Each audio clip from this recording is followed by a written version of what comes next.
Está no ar o programa Explicando o Tempo. Você já ouviu falar em nomes como cirrus ou cumulonimbus? Existem pelo menos 10 tipos de nuvens. Elas variam basicamente no formato, na composição e na distância que sua base está do solo. Hoje vamos conhecer a classificação das nuvens.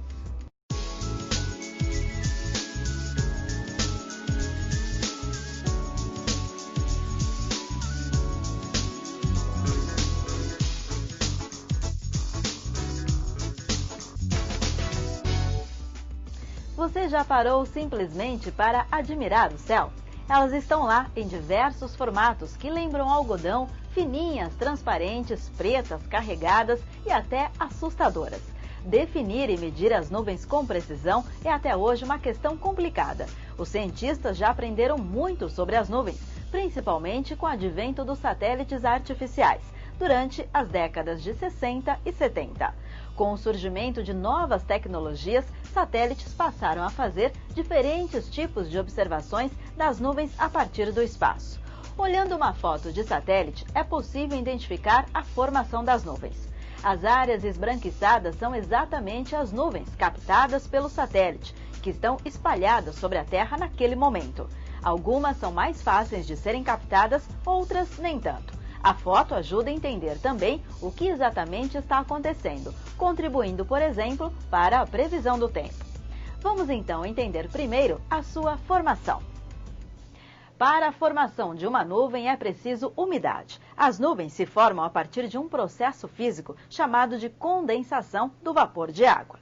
Dentro do ar úmido existem moléculas de vapor de água. Uma das formas de chegar à condensação é aumentar a quantidade de vapor de água em uma porção de ar que já está com muita umidade. Outra forma é diminuir a temperatura, resfriando ainda mais o ar da atmosfera. A condensação acontece quando o ar úmido e quente, que está perto do solo, sobe em direção a níveis mais altos da atmosfera, encontrando temperaturas mais baixas. Quando o ar resfria, o vapor é condensado. As nuvens são o resultado da condensação do vapor de água. Por isso, quando o ar está muito seco, com pouca umidade, praticamente não há formação de nuvens. As montanhas também causam a elevação do ar, é a chamada elevação topográfica. O ar úmido e quente também pode ser forçado a se elevar quando é empurrado por uma massa de ar frio. O ar frio é mais denso e entra por baixo do ar quente, que então se eleva.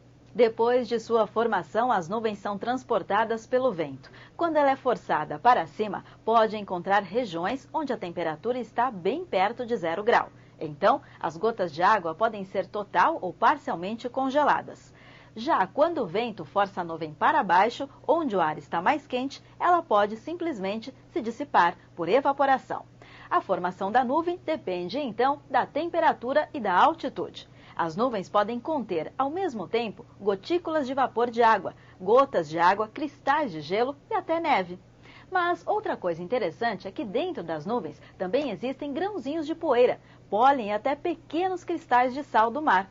Essas partículas estranhas têm um papel muito importante. Estes corpos funcionam como uma base de aglutinação de muitas gotículas de vapor. E a partir daí, fica mais fácil formar uma gota de chuva.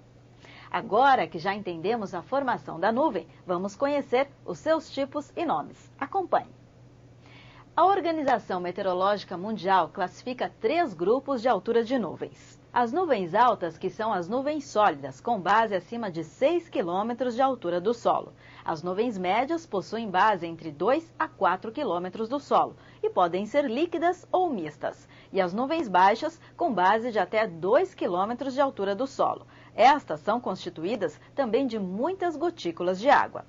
Em cada divisão temos as subdivisões. Os nomes são geralmente esquisitos, mas os formatos bem familiares.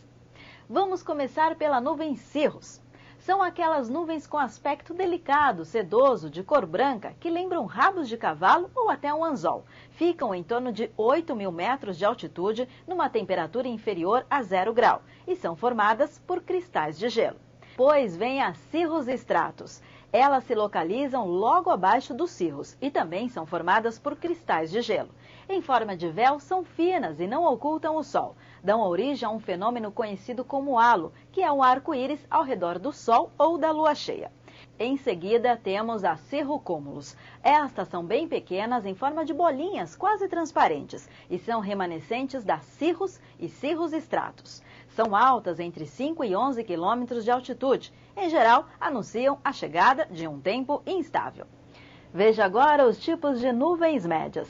Altoestratos é nosso primeiro tipo. Sua cor varia entre azul e cinza. Ela altera a luminosidade normal do Sol sem que ele possa ser visto claramente. Sua base está entre 2 a 6 quilômetros de altitude. Este tipo de nuvem já pode provocar chuva bem leve. Em seguida, temos altocúmulos. Essas são aquelas que lembram flocos de lã de carneiro. Têm aspecto de fofinhas, como se fossem algodão, e ficam a 4.000 metros de altitude. De acordo com o movimento, podem tomar formas variadas. Às vezes ficam colocadas uma do lado das outras, com o mesmo espaçamento entre elas. Por último, temos as nuvens do grupo de nuvens baixas. Estas geralmente causam chuva e tempestades e talvez sejam as mais conhecidas. A primeira é a nimbostratus. Ela é formada por uma camada nebulosa, espessa e cinzenta, com base entre 900 metros e 3 quilômetros de altitude. Pode gerar temporais, granizo ou até neve, dependendo da temperatura abaixo dela. Temos depois a stratocúmulos. Cobrem grandes faixas do céu com diversos tons de cinza. Às vezes parecem grandes rolos no céu.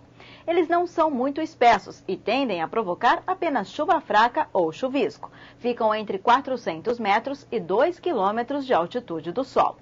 Na sequência, vem a nuvem stratus. Essa é formada por uma camada nebulosa, baixa e cinzenta, e tem uma base a cerca de 400 metros ou ainda mais baixo.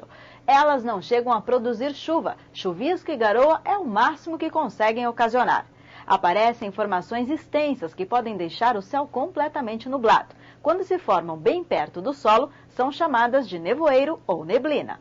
Temos agora a nuvem cúmulo. Elas são frequentes em dias quentes e úmidos e quando o sol está fortemente aquecido. Tem um formato de couve-flor. Quando ficam pequenos, sem grande desmovimento vertical, é sinal de bom tempo. Para encerrar, uma nuvem bastante conhecida é a cumulonimbus. São as nuvens que podem provocar temporais, nuvens escuras que não deixam a luz solar passar. São espessas e cheias de água. São elas as responsáveis também pelas chuvas de granizo, quando as gotas de água congelam. Dentro dos inúmeros tipos que falamos, pelo menos 10, existem ainda algumas outras particularidades. Variações que resultam em mais outros tipos de nuvens. Mas o básico nós já aprendemos. Dentro dessas variações, uma em especial chama muita atenção. A sua formação é rara e bastante curiosa. A nuvem é chamada de mamatus. Elas são grandes, literalmente massas redondas, que ficam penduradas debaixo de outras nuvens.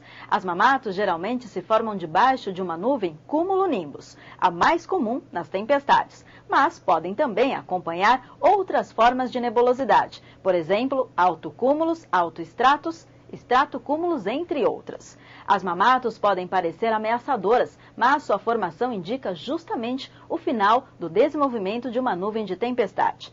As nuvens costumam ter grande movimento ascendente de ar e, em geral, provocam temporais, com vento forte e até granizo.